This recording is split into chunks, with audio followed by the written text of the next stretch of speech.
immobilier algérien en France vous présente votre émission quotidienne Le Grand Forum, animée par Christophe Fro de 16h à 18h.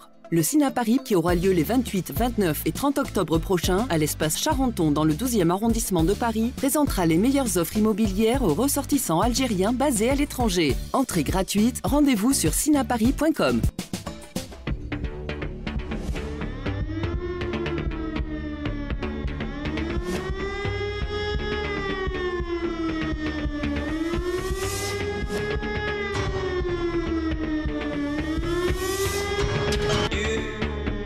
Christophe sur France Maghreb 2.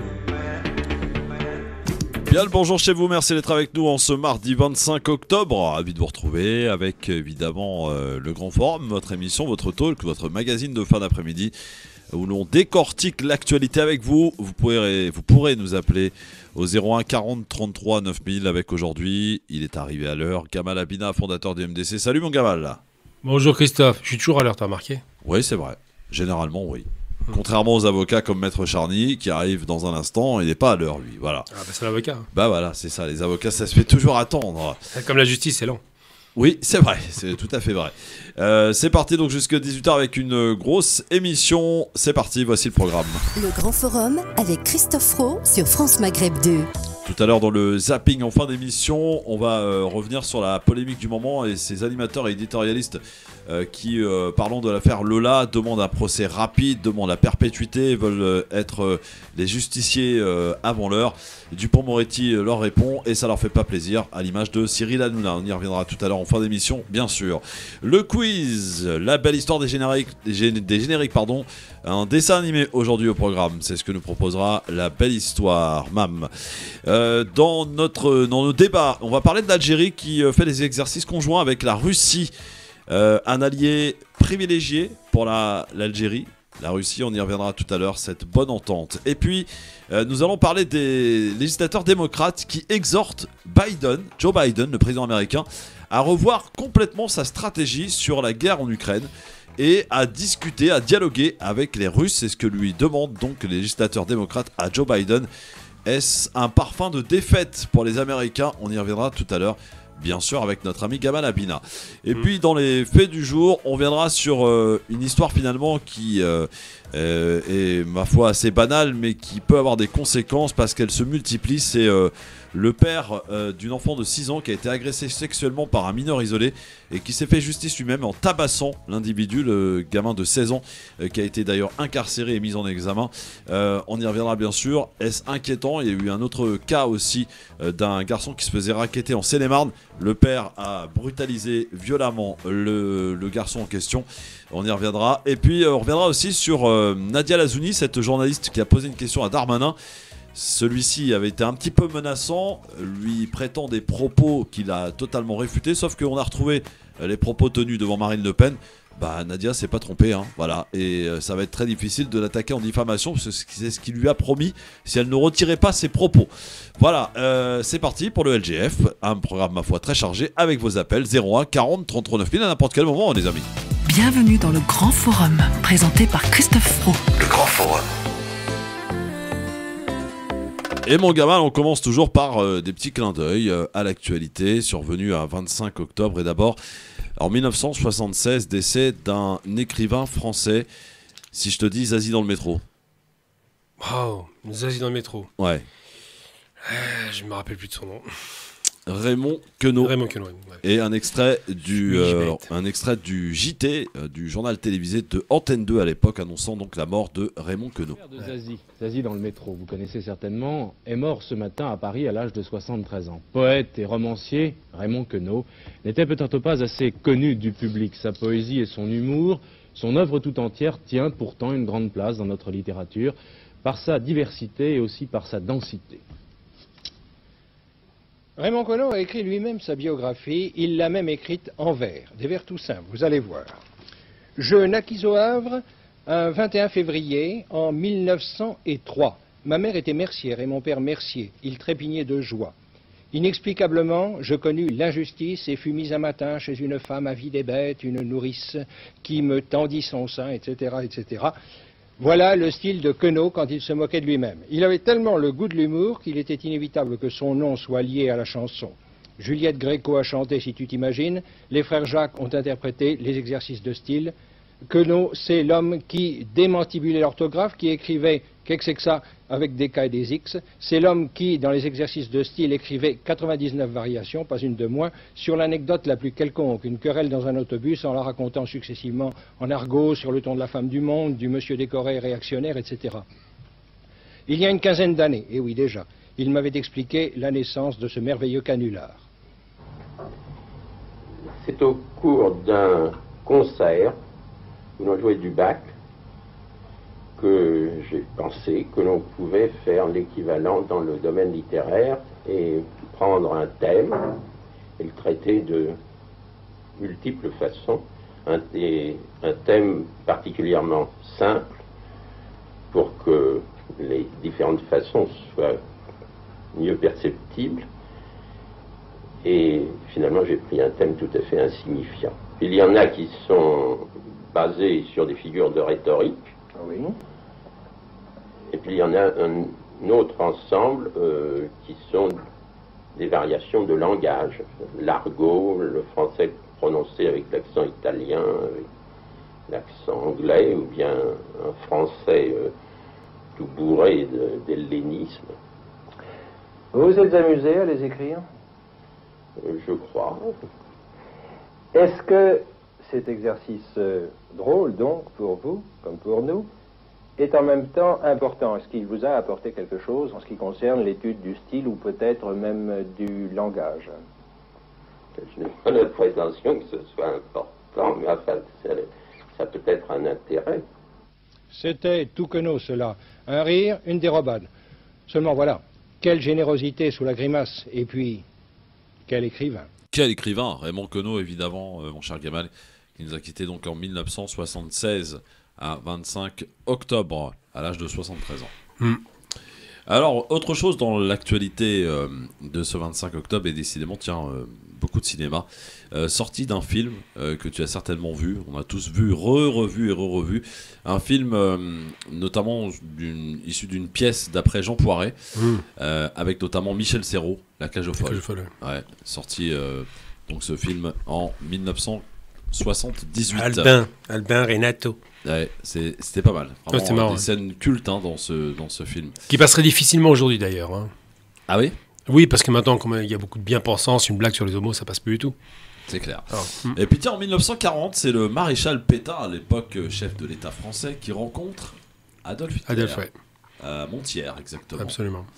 Est-ce qu'on a eu peut-être de ce qui s'est passé à l'issue de cette rencontre, Gamal? Oui, l'objectif, c'était bon. En 40, la France est vaincue au bout de 6 semaines de combat. Et lorsque Pétain rencontre Hitler, c'est pour mettre en place plusieurs éléments. D'abord, la partition de la France nord-sud, un soutien logistique de la France par rapport aux besoins des Allemands qui sont de plus en plus grandissants puisqu'ils rentrent en guerre après contre l'URSS le 22 juin 1941. Et surtout, la négociation sur les Juifs de France. Donc les Juifs d'abord étrangers. C'est vrai que quand l'autre rigolo de Zemmour dit qu'il a livré les Juifs étrangers, il a raison. Puis après, les Juifs français. Il y en a qui seront livrés aussi, mais ça, il le dit moins. Donc effectivement, quand ils se rendent compte, c'est un des hauts faits de l'histoire nazie et une bassesse de la part de Pétain. Ils se mettent d'accord sur beaucoup de choses qui vont dans le sens des lois raciales que les Allemands appliquaient chez eux, qu'ils ont voulu appliquer en France et qui ont été appliquées par la milice avec beaucoup de zèle. Et puis cinéma est sorti en 1918 d'un film connu, 20 milieux sous les mers, d'après Jules Verne. Donc voilà, sorti en 1918. Et puis un bon anniversaire à une humoriste, comédienne et animatrice également de télé en Belgique. Elle est algérienne, je crois. Nawel Madani. Ah, Madani, oui. 1983. Puisqu'on parle de Nawel Madani, voici un extrait de son passage dans le dernier Marrakech du Rire. C'était il y a à peine 2 mois. Écoutez. Je suis vraiment contente d'être là. Vous savez, j'aime venir au bled. La première chose que je fais avant de venir au bled, j'appelle ma grand-mère. Allô, ma, ça va? Allô, Binti, ça va? Ton père, ça va? La femme de ton père, ça va? Dommage, tout le monde va bien? Eh, Binti, wallah, là, ça va. Alhamdoulilah, moi, ça va. Allô? Wallah, là, ça va. Tu m'entends? Haqarabi, wallah, hey, allô, tu m'entends? Merci, Binti, allô? Ça va? Chez nous, on n'a qu'une seule émotion, la colère. Les anniversaires, ils se passaient comme ça. Joyeux anniversaire! Joyeux anniversaire! T'arrives pas souffler, attends, je vais t'aider. Allez, prends ton cadeau, va jouer avec ton frère dans la chambre. Tu le casses, wallah, laisse, je te brûle. Les gâteaux d'anniversaire, 8 personnes coupées en 24 parts. Toute ma vie, j'ai connu que 2 boissons, du thé ou du café. À 3 ans, je dis, maman, un café sans sucre, s'il te plaît. À 7 ans, j'allais comme ça à l'école. Ma mère sortait les vraies pâtisseries que pour les invités. Elle nous disait, quand je le dépose, vous touchez pas. Et si elle te faisait ce regard qui te tétanise, si elle te faisait. Et t'avais la dame qui disait, moi j'en veux pas, les enfants, toi t'étais là. Bah ouais, toi ça fait 2 ans que t'as pas vu un éclair, t'es fragile, tu vois. Et puis ma mère, elle me voyait m'approcher de la pâtisserie, elle passait la main sous la table. Qu'est-ce que je t'ai dit? Qu'est-ce que je t'ai dit? Et là, je devenais une grande balance. Aïe! Ça fait mal! Et je me retrouvais sous les genoux de la dame, tu sais, je mangeais vite. Parce que je savais qu'après, j'allais déguster chez Wai, Jésus, Maria Carré, Wai. Parce que moi, le seul gâteau que j'ai connu, c'est le macroute. Ça fait 1 pige qu'il est dans la même boîte. C'est quand même le seul gâteau qui n'a pas de date de péremption, on est d'accord? J'ai une copine bretonne, elle m'a dit, c'est fourré à la date, mais il y a quoi autour? Elle m'a posé une colle, j'ai mis 6 mois à lui répondre. Je dis, je sais pas ce qu'il y a autour, du crépi, de la poussière, j'en sais rien. Le truc, on dirait un cordon bleu, je sais pas, moi. Tu vois dans quelle boîte ta mère, elle le met, la boîte à Quality Street? Avec une calèche dessinée dessus. À la base, c'est une boîte à friandises. Ça va devenir la boîte à couture. Ça va finir par la boîte à macroute. En plus, tu peux pas donner ce gâteau sans proposer à boire aux gens. Tu sais, t'as vu, c'est ça qui peut canner. C'est quand même le seul gâteau qui boit le thé avec toi. Puis tu sais, c'est le seul gâteau que nous, on n'aime pas trop, mais que les Occidentaux kiffent. Chaque année, on te dit, ouais, t'as pas une boîte à macroute, s'il te plaît, des petits macroutes. Qu'est-ce que t'aimes bien chez nous, ce qui est dur? Tu vois, par exemple, moi, j'ai les cheveux bouclés, toutes mes copines qui ont les cheveux raides, elles me disent, tiens, t'as les cheveux raides, tu peux changer de tête et tout. Ah ouais? C'est quoi avoir les cheveux bouclés? C'est quoi faire ton brushing toi-même, t'as 14 ans? Tous les matins, 45 minutes. À 16 ans, t'arrives comme ça à l'école. Ouais, qu'est-ce qu'il y a? T'as les biceps et les triceps à cause tous les matins. Ouais, je fais de la muscu, non, brushing tous les matins, 45 minutes, qu'est-ce qu'il y a? Ou t'as un premier date avec un mec, tu t'es mis au top. T'as même fait tes sourcils au laser, tu vois.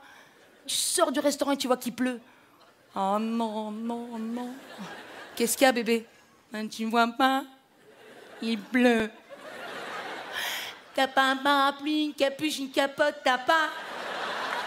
Ben va-t'en, et te retourne pas. Voilà un extrait du sketch de Nawel Madani qui fête son anniversaire aujourd'hui, donc bon anniversaire à elle, Nawel Madani, née en 1983, c'était au Marrakech du Rire. Évidemment, on accueille Maître Charny qui est arrivé, ça fait longtemps, il avait perdu l'adresse du studio. J'ai eu du mal à la retrouver. C'est vrai. Comment ça va, Maître? Bonjour à tous, tout va bien, merci. Désolé vraiment pour le retard et puis on est vraiment extrêmement ravis de vous revoir et de vous écouter. Toujours avocat au barreau de Bobigny? Toujours avocat au barreau de Bobigny. Plutôt professionnel, enfin en charge du travail, toi? Beaucoup de droit social et droit des affaires, oui, effectivement. Droit des affaires. Ouais. Et adjoint au maire du Raincy. Bien. Centriste. En charge de Alors maintenant, je suis en charge du développement du pôle culturel qu'on est en train de mettre en place sur la commune. En charge du pôle culturel, d'accord. Donc tu te charges de t'organiser tous les trucs sympas, quoi. Ouais, c'est ça. Ouais, ok. C'est une bonne planque, ça? Oui, et puis il y en a beaucoup au Raincy. Les Rincéens sont très très intéressés par les manifestations culturelles. C'est un petit village, 15 000 habitants. C'est une ville extrêmement agréable, une des plus belles villes d'ailleurs de l'Île-de-France. Une ville magnifique. Oui. Je m'étais frité avec votre ancien maire. Ah oui, lequel? Éric Raoult? Ah ouais. Ouais, il avait une forte personnalité, il faut le reconnaître. Ah ouais, non, mais c'était violent. C'était il y a 10 ans à peu près. Ah bon? 10, 11 ans. Sur la radio ici? En direct, à la radio. Ah oui. Ah, on s'était frité. On était à 2 doigts de se taper sur la gueule. Heureusement qu'on était par téléphone. Je veux le dire. Franchement, je vous le dis. Bon. Quand il y a 2 fortes personnalités qui se rencontrent, il peut y avoir des étincelles. J'avoue qu'il lâche rien quand même. Ouais, il lâche rien. Ouais. La battle. Merci d'être avec nous en direct sur votre radio France Maghreb 2, bien sûr. Merci de nous rejoindre avec la battle tout à l'heure. Vous pouvez répondre à la question: faut-il indexer les salaires sur l'inflation? Sur Twitter, le grand forum FM2. Et on en débattra tout à l'heure avec Gamal Abina, ici présent, fondateur du MDC, avec Maître Charny, avocat au barreau de Bobigny, en maire adjoint de la ville de Le Raincy, dans le 93. Exactement. Ouais, j'ai un peu de mal à dire que c'est dans le 93, parce que c'est une ville de Bourges un peu, non? Oh, pas tant que ça. Et on l'assume, hein. Et on en est fiers. Oui, c'est une très belle ville, oui. C'est pas Bourges, ça va, c'est un Le qualificatif bourgeois, il est un peu péjoratif, parce qu'on a, c'est un tiers. On a un tiers de classe supérieure, on a un tiers de classe intermédiaire, et on a un tiers d'employés. C'est comme ça que ça se répartit. Mais c'est vrai que c'est une ville qui a un cachet, c'est une ville historique, c'est la ville de l'ancien château du Raincy, là où résidait notamment le roi de France. Donc ça reste une ville historiquement et actuellement extrêmement agréable. Lequel, celui qui s'est fait guillotiner? Non, auparavant. D'accord, celui-là n'aura pas très chance sinon. C'est clair. Non, c'est sûr. Bon, alors les amis, on est en direct évidemment sur France Maghreb 2. Alors, on va revenir. Est-ce que Darmanin a vraiment dit que l'islam était un problème? Il y a eu une altercation sur le plateau de Cyril Hanouna l'autre jour, jeudi dernier, entre Darmanin et la journaliste Nadia Lazouni. Écoutez. Et tout ceci en déclarant que l'islam est un problème. Vous dites, monsieur le ministre, qu'une religion est un problème. Je pensais qu'il n'y avait pas d'attaque personnelle et vous m'avez attaqué personnellement plusieurs fois. À quel moment ? Vous avez dit que j'avais dit que l'islam est un problème. Si vous ne retirez pas ces propos, moi je vous attaquerai en diffamation. Vous n'avez pas dit que l'islam est un problème face à Marine Le Pen? Vous ne l'avez pas trouvé trop molle face à l'islam? Alors, est-ce qu'il l'a vraiment dit? On est allé chercher la séquence et c'est assez magique. Écoutez. Madame Le Pen, dans sa stratégie de dédiabolisation, on revient à être quasiment un peu dans la mollesse. Je vous trouve, faut vous prendre des vitamines. Vous n'êtes pas assez dur, je vous trouve là. Vous êtes prête, si je comprends bien, à ne même pas légiférer sur des cultes et vous dites que l'islam n'est même pas un problème. Vraiment, vous êtes parti assez loin, ça va décevoir beaucoup de vos électeurs, j'imagine. Alors là, j'avoue, j'ai pas entendu la même chose, Gérald. Mais si, parce que Madame Le Pen disait que c'est pas un problème avec l'islam, c'est un problème avec l'idéologie. Madame Le Pen, le salafisme, les frères musulmans. Je vous confirme que je n'entends pas m'attaquer à l'islam, qui est une religion comme une autre, et auquel, parce que je suis profondément attaché à nos valeurs françaises, je souhaite leur conserver la liberté totale d'organisation et la liberté totale de culte. Voilà, ça c'est mon opinion. Voilà, alors à chacun de se faire son opinion finalement. Est-ce qu'il a vraiment dit que l'islam était un problème? Ou alors il a voulu jouer un petit peu vis-à-vis de Madame Le Pen en caricaturant un peu ses propos, en disant que ça va pas faire plaisir à vos électeurs, vous dites même que l'islam n'est pas un problème, etc. Maître Charny, tiens, avocat, comment on défend ça? Comment on plaide ça? On peut dire que c'était de l'ironie en même temps et que suite à cette ironie, eh bien, Marine Le Pen est tombée vraiment dans son jeu en disant non, voilà, je ne m'attaque pas alors qu'elle n'a pas compris le deuxième sens. Non mais ma question est plus précise. Est-ce que Nadia Lazouni, qui est menacée d'une plainte en diffamation de la part de Darmanin, est-ce qu'elle est recevable ou pas? Bien sûr qu'elle est recevable. Non mais maître, ça va être dur, non? Parce qu'il va pouvoir effectivement jouer sur... Alors, si on a une interprétation littérale, à contrario, effectivement, ça laisse entendre qu'il a tenu ou qu'il aurait tenu ses propos. Maintenant, si on rentre plus loin, effectivement, il peut avoir comme moyen de défense de dire « mais attendez, personne n'a rien compris ». Et d'ailleurs, c'est pour ça que ça n'a pas fait l'objet d'une polémique à cette époque, c'était une ironie. Une expression avec un facteur d'ironie extrêmement important. Et il peut effectivement en sortir de cette façon. Par contre, il a bien dit que Marine Le Pen était molle. Ça, c'est le problème, c'est pas là-dessus qu'il est choqué. Oui, je sais, par rapport à d'autres sujets. Ce qui le choque, il a raison, c'est bien qu'on ait un avocat à côté parce qu'il explique le sens des mots, le caractère ironique du propos, mais surtout il n'a pas dit l'islam est un problème, il a dit vous trouvez que l'islam n'est pas un problème. Donc il prête dans les propos d'une Le Pen qui serait pas assez raciste ou assez extrémiste dans ses positions, qu'elle trouve que, donc c'est pas lui qui le dit directement, c'est là où il est un petit peu subtil. Il dit Madame Le Pen, vous ne trouvez pas que l'islam est un problème. Donc sous-entendu, vos électeurs vous comprennent pas, c'est bien ce qu'il dit. Oui, donc, c'est ça. Oui, donc il ne parle pas, c'est pas son propos à lui. En l'interprétation réelle, si on s'en tient réellement au propos tenu, il a jamais dit l'islam est un problème. Donc voilà. Donc la plainte, s'il la fera, il la fera pas, elle est recevable. Après, j'ai vu on connaît très bien Nadia Lazouni. Oui. Moi, je la connais depuis 10 ans. Je la connais depuis même avant toutes ces histoires politiques. Ce qui se passe, elle a été menacée récemment. Vous connaissez cette histoire d'une balle qu'elle a reçue par courrier, la douille d'une balle. Ce qui se passe, c'est que malheureusement, Nadia Lazouni est quelqu'un qui est effectivement une journaliste assez offensive, très militante. Et en même temps, ce jour-là, je trouve qu'elle était trop offensive et ça donnait le sentiment que c'était elle qui était un peu trop agressive par rapport à lui, qui semblait être sympathique. Alors que dans les faits, c'est lui qui est agressif. Mais là, il a joué subtilement sa carte en provocation multiple. Exemple concret, il lui a dit, est-ce que vous condamnez ce qui se passe en Iran? Elle aurait dû lui répondre immédiatement, mais bien évidemment, je condamne le fait qu'une femme musulmane soit imposée de porter ou de ne pas porter le voile. Attendez, elle est journaliste. C'est pas à lui de lui poser des questions. À quel titre? Il l'a piégée. Mais non, il n'a pas à lui poser des questions. Ça me rappelle. Ça sous-entend que ses origines ou sa confession d'origine pourrait l'amener à répondre différemment à une question sur laquelle tout le monde répondrait par l'affirmative. Mais ça rappelle ce qui s'était passé entre Sarkozy et Ramadan. Rappelez-vous. Tout à fait, voilà, par rapport à l'histoire en 2006. de la dénonciation de comment ça, ce qu'ils ont appelé par la suite le moratoire. C'est quasiment une insulte, mais dans moratoire. Bon, en plus, Ramadan n'était même pas en direct, mais sur le plateau. Il n'était pas en plateau, donc le différé fait qu'on a du mal à réagir. Là, en l'occurrence, elle s'est fait piéger. Je parle bien des pièges, parce que quand tu lui poses une question, pour éliminer la question et l'évacuer, immédiatement, elle est dans le sens de la logique, à savoir, oui, je condamne, qu'on impose ou qu'on n'impose pas. Et une fois qu'elle fait ça, elle n'a pas à répondre, parce que c'est une journaliste, elle est là pour interroger, elle n'a pas à faire Il a raison, maître, elle n'a pas à répondre, parce que la question de base de Nadia Lazouni... ses convictions ou ses positions, c'est pas le sujet de l'actualité. Je sais, mais son piège à lui, c'est un piège grossier. Il ne faut pas oublier que c'est l'école Sarkozy.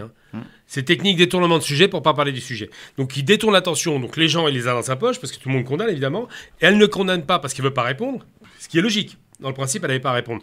Mais par rapport à ça, c'est une habile méthode. Voilà ce que j'en pense. Maintenant, on passe au sujet réel. Et là, elle l'aurait tué. Bon, là, malheureusement, elle n'a pas pu. En plus, on est dans une émission grande écoute. Ça se rentre dedans tout le temps. C'est du spectacle, c'est du show-off. Ouais. Donc, évidemment, le but de l'opération d'un Darmanin, je trouve qu'elle était dans son job quand même, de lui poser cette question en disant voilà, précisez vos propos, parce qu'on ne comprend pas. Et lui aussi, le fait de se mettre peut-être sur la défensive, c'est peut-être aussi que les choses n'étaient peut-être pas forcément totalement claires dans son esprit. Elle a été assez habile, surtout quand elle a glissé, vous avez expulsé les imams avec qui vous déjeuniez encore hier, c'était pas mal ça. Non, je pense que là où elle était faiblarde par rapport à lui, elle s'est fait avoir, c'est qu'elle n'a pas su saisir la salle. Parce que malheureusement, à la fin, la salle commence à la critiquer parce qu'elle ne laisse pas parler. Elle aurait pu le retourner en expliquant quand même, il a des propos, ce monsieur, qui sont extrêmement tendus. La question, par exemple, de faire expulser un type qui n'a pas été condamné. On peut parler de droit. Je veux dire, Iqwisen, c'est pas mon pote Iqwisen, je l'ai rencontré une fois dans ma vie, mais il y a un déni de droit évident. Là, on est vraiment dans le fil du prince. Sur le plan du droit, attention, c'est pas parce qu'une personne n'a pas été judiciairement condamnée qu'elle ne peut pas être expulsée, parce que le fait d'avoir une carte de résident, c'est une tolérance entre guillemets, voilà, qui vient de la part de l'État qu'il peut retirer à tout moment. Oui, mais là, sous réserve. Est-ce qu'on met un arrêté européen pour cela, maître? Franchement, c'est abusé. Ça, c'est autre chose. Non, mais je pense que ce dossier, c'était avant tout un dossier politique. Oui, d'ailleurs, la Belgique vient de leur mettre une bête douille à la France parce qu'elle refuse de livrer. Pas tant que ça, parce qu'il est toujours retenu, pas oublier. Oui, mais la Belgique, la justice belge refuse de remettre. Ça s'appelle une négociation. Je ne crois pas une seconde que les Belges. Alors, il faut aussi faire preuve d'objectivité, parce que en France aujourd'hui, on le sent quand même. La très grande majorité de la population française est réfractaire à tout ce qui est extrémisme, et la population française, à mon avis, dans sa très grande majorité, et derrière le ministre de l'Intérieur lorsqu'il a procédé à cette expulsion. Et d'ailleurs, on lui a même reproché de ne pas l'avoir mise en œuvre de manière plus rapide ou plus précoce. Ça, c'est intéressant parce qu'on va parler de justice expéditive. Là, on va aller sur le sujet tout à l'heure par rapport à l'autre sujet. Oui, absolument. Bon, c'est vrai qu'on lui reproche d'avoir tenu des propos qui étaient inadmissibles. Alors, il a dit, voilà, je me suis excusé, c'était pas exactement ça, mais effectivement, il a donné du grain à moudre pour qu'on puisse procéder à son expulsion. Oui, enfin, maître, pardon, mais d'aller chercher des propos qui ont été tenus il y a 20 ans, franchement. Oui. C'est pour ça que je vous dis, il n'a jamais été condamné par qui que ce soit. C'est vrai. Et voilà, il n'a jamais eu aucune condamnation. Ce monsieur, je le connais. Je vais pas dire comme certains je l'aime pas ou machin, c'est pas mon pote machin. Je le connais, j'ai eu à collaborer avec lui. Croyez-moi que France Maghreb 2 et le président Tarek Mami est très vigilant sur les propos des imams ou des conférenciers qui interviennent sur France Maghreb 2. On le sait bien. S'il y avait eu quelconque doute, il serait jamais intervenu sur France Maghreb 2. Non, mais évidemment, voilà. C'est pas un extrémiste. Il a commis des erreurs à une époque où malheureusement. C'est un règlement politique. Oui, mais lui, il a commis une erreur il y a longtemps. C'était l'époque où Soral montait en force, où tout le monde voulait avoir son micro avec Soral, où effectivement il y avait des propos qui dérivaient. C'est vrai. Il était jeune aussi, faut pas l'oublier. C'est pas quelqu'un qui à ce moment-là se rendait vraiment compte des enjeux. Et on lui a reproché effectivement ses accointances avec l'extrême droite, parce qu'il l'a pas fait, il n'a pas fait de conférence avec Soral, mais tout le mouvement UOIF avait malheureusement des liaisons avec ces gens-là. Donc c'est vrai qu'à la fin on sort les cartouches en prenant des vieux dossiers qui sont largement passés, mais c'est vraiment vicieux. Après de l'autre côté, c'est pas un extrémiste. On peut dire que le mouvement UOIF dont tu fais référence, excuse-moi, mais on peut parler de lâcheté pour certains d'entre eux qui ont fermé les yeux sur Ramadan parce qu'il fallait qu'ils remplissent leur salon. Ils faisaient 200 000 ou 250 000 entrées les 4 jours. Et puis au moment des problèmes Tarek Ramadan, il n'y en a aucun qui l'a soutenu, aucun qui a pris la parole. Moi je vais encore plus loin. Il y a Iqwisen pareil. Iqwisen pareil, il n'y en a pas beaucoup qui l'ont soutenu. Tout à fait. Tout le monde a fermé sa grande gueule, pardon. C'est plus grave encore parce qu'Iqwisen, il n'y a pas de matière. Mais il y a la peur généralisée, il faut être honnête. Par contre, moi il y a un personnage dans l'UOIF pour lequel j'ai pas de sympathie, qui a quand même parlé finalement, on peut au moins lui donner ses qualités. Quelqu'un qui a retourné 10 fois sa veste, c'est Tarek Obrou. Par rapport à. Alors il faut savoir qu'il y a une liaison familiale. Tarek Obrou, c'est l'imam de Bordeaux.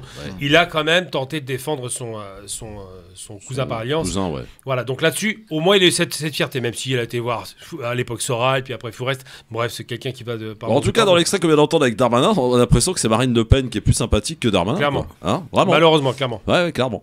Alors, autre fait du jour, c'est une affaire qui finalement est un fait divers assez banal, j'ai envie de dire, mais qui peut avoir des conséquences parce que évidemment il s'est multiplié.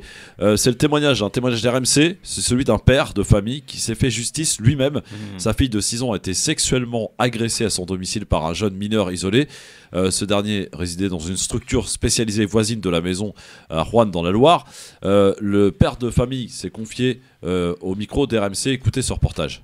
Jeudi dernier, en pleine nuit, un homme s'introduit chez cette famille par une porte laissée ouverte. Il monte, entre dans la chambre de la fillette et aurait procédé à des attouchements. Alerté par des bruits, la mère sort et tombe nez à nez avec l'individu qui prend la fuite. Le père, au travail, rentre dans la foulée. Je suis devenu fou, mais fou.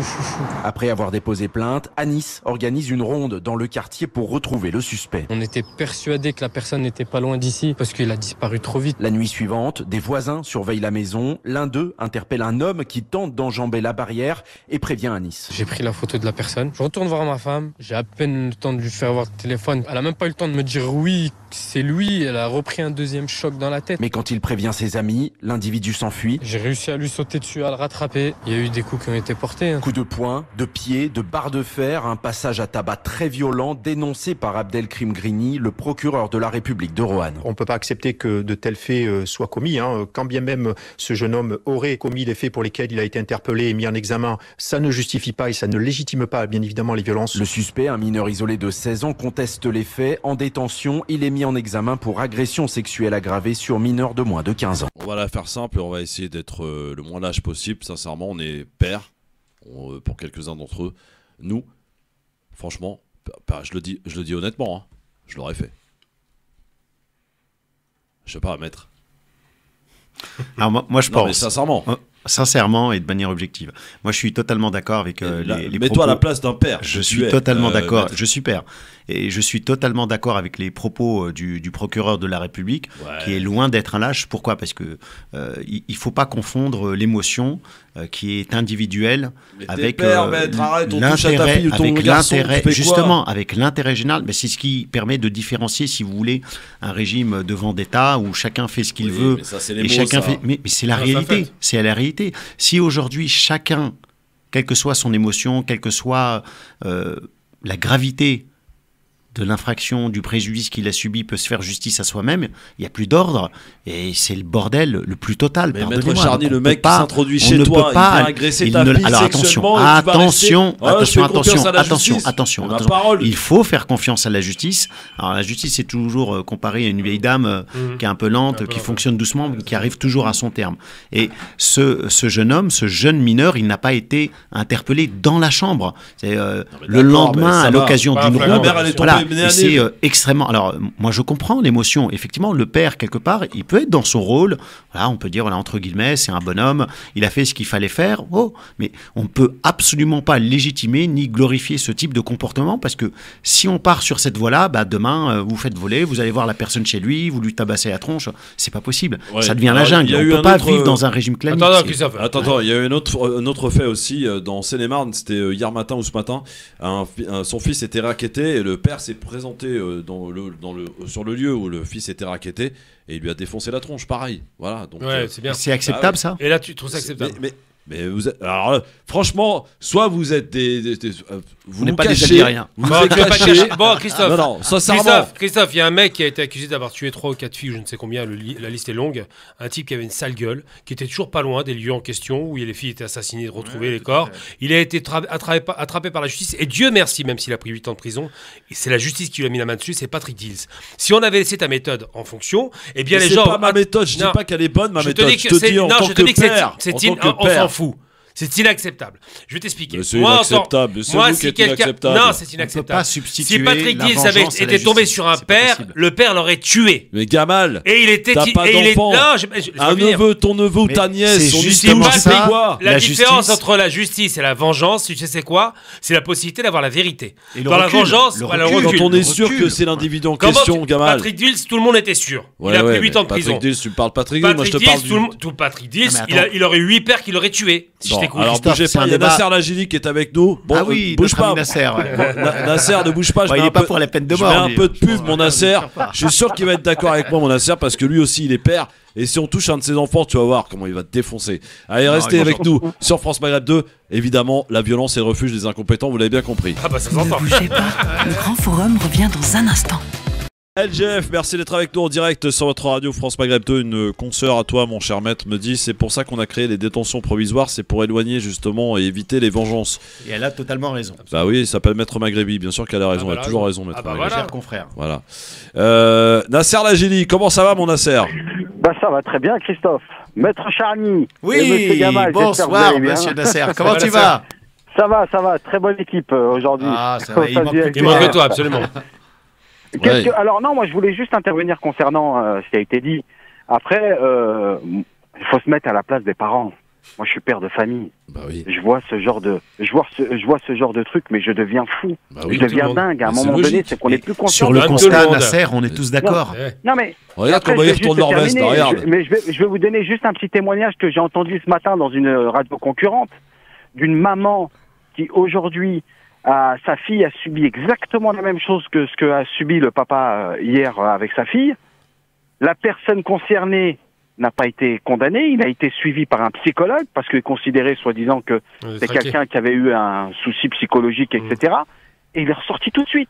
Oui, mais Nasser, il est ressorti tout de suite. Nasser, mais comment on peut, aujourd'hui, quand on voit l'affaire de Lola... Peut-être parce qu'il n'avait pas sa place en détention, s'il a été jugé inapte à y aller. Est-ce que c'est une raison pour le frapper, le violenter dans le cadre d'une exécution extrajudiciaire? C'est pas possible. Est-ce qu'on veut d'un pays comme ça? Le problème, c'est que moi, quand je vois ça, je me dis, mais comment je vais attendre 3 ans et demi pour savoir ce qu'il va avoir comme condamnation? Maître Charny, il faut pas inverser les rôles. C'est pas au père et au maire qu'il faut reprocher quoi que ce soit, c'est plutôt à l'État et à la justice de faire son travail. La justice, l'État ne peut pas légitimer un meurtre sous couvert de vengeance, c'est pas possible. Non mais d'accord, mais au bout d'un moment, il faut dire que il faut le dire. On a un problème avec les mineurs isolés aujourd'hui en France. Il faut le dire ou pas? Alors attends, Maître Charny, il n'a pas été battu à mort. Il n'est pas mort. Alors attention, parce que le père de famille avait dit heureusement que mes amis m'ont retenu parce que je ne sais pas. Je crois qu'il y a eu des câbles électriques aussi, donc c'était quand même assez dur. Oui, mais c'est pas compréhensible. Écoute, Nasser, c'est pas le problème d'être compréhensible. Tout le monde, moi le premier, voilà, je vais être cash. Si un membre de ma famille est tué par quelqu'un, je me ferai un plaisir monumental de torturer la personne et de la tuer. Ça, bon, comme ça, toi? Non, si jamais ça arrive, avec la douleur. Il y a 2 secondes, il me disait c'est inadmissible ce que tu dis. Non, mais je maintiens. À titre personnel, j'aurais fait ça. Je dis pas je ferais. J'aurais fait ça parce que l'émotion, je ne la contrôlerai pas et que j'irai jusque-là. Après, il faut être très clair. Pourquoi est-ce que je ne voudrais pas que ce soit la justice qui tue la personne, mais plutôt moi, parce que je voudrais me venger. Ça, c'est l'émotion. Maintenant, la raison, parce qu'il faut opposer l'émotion à la raison. La raison parle de justice.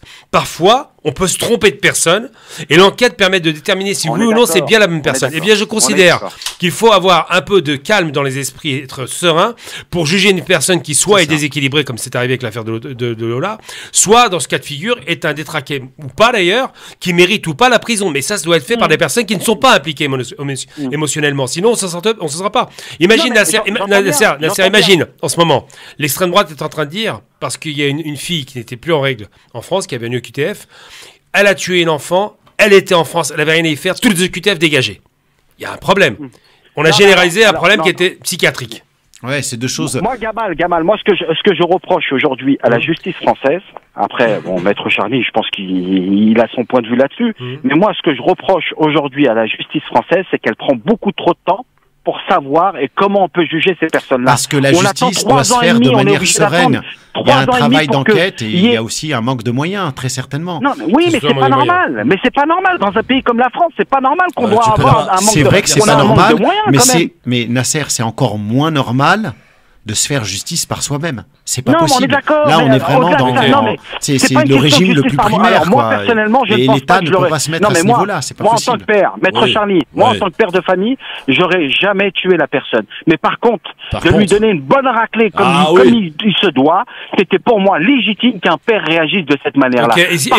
Effectivement, je suis en désaccord total qu'aujourd'hui on fasse, on va dire, justice soi-même. C'est pour éviter que ça soit une anarchie. Donc aujourd'hui, si la justice existe, c'est pour éviter que ça soit, on soit dans un pays anarchique. Et puis l'exemple qu'on peut donner, si tu es légitime aujourd'hui, demain, on va te dire, bah oui, mais lui il l'a fait, il avait eu raison de le faire. Et donc moi je fais la même chose. Surtout imagine que rentrer dans ce cercle-là. Imagine que le moment en question, parce que sa femme est sous l'émotion. Je rappelle que la femme a vu sa fille agressée. Sous l'émotion, elle a pu dire que c'est lui en se trompant. C'est possible. Imagine qu'elle se soit trompée. C'est pas exclu. Je vous rappelle que on est au lendemain sur lendemain quand même. Hein. D'accord. Donc très émotion. Il se trompe. Il massacre un monde qui n'a rien à voir. On fait quoi?